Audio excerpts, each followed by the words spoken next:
સહજાન સ્વામી મહારાજની જય. સ્વામિનારાયણ ભગવાનની જય.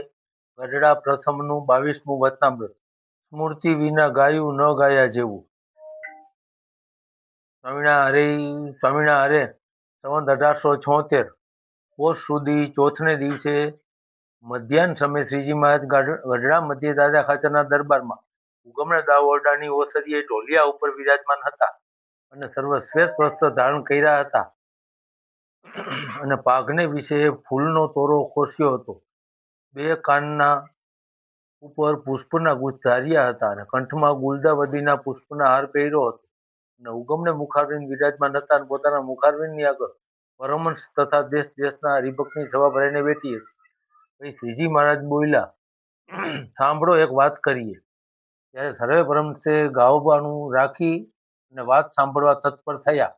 પછી શ્રીજી મહારાજ બોલ્યા, મૃદંગ, સારંગી, સરોદા, તાલ ઇત્યાદિક વાજિંત્ર વગાડી ને કીર્તન ગાવવા તેને વિશે જો ભગવાનની સ્મૃતિ ન રહે તો એ ગાયું તે ન ગાયા જેવું છે. અને ભગવાનને વિચારીને તો જગતમાં કેટલાક જીવ ગાય છે તથા વાજિંત્ર વગાડે છે, પણ તેણે કરીને તેના મનમાં શાંતિ આવતી નથી. તે માટે ભગવાનના કીર્તન ગાવા તથા નામ રટન કરવું તથા નારાયણની ધૂન કરવી ઇત્યાદિક જે કરવું એ ભગવાનની મૂર્તિ સંભાળીને જ કરવું.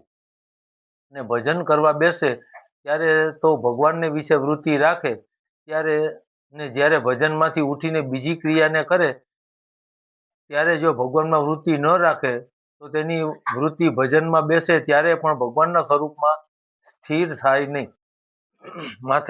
માટે હાલતા ચાલતા ખાતા પીતા સર્વ ક્રિયાને વિશે ભગવાનના સ્વરૂપમાં વૃત્તિ રાખવાનો અભ્યાસ રાખવો, તો તેને ભજનમાં બેસે ત્યારે ભગવાનમાં વૃત્તિ સ્થિર થાય. અને જેને ભગવાનના વૃત્તિ રહેવા લાગે તેને તો કામકાજ કરતે થકે પણ રહે, અને જેને ગાફલાઈ હોય તેને તો ભજનમાં બેસે ત્યારે પણ ભગવાનમાં વૃત્તિ ન રહે.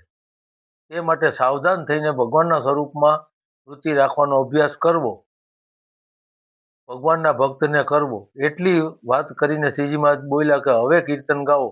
ઇતિ વચનામૃતમ. સહજાન સ્વામી મહારાજની જય.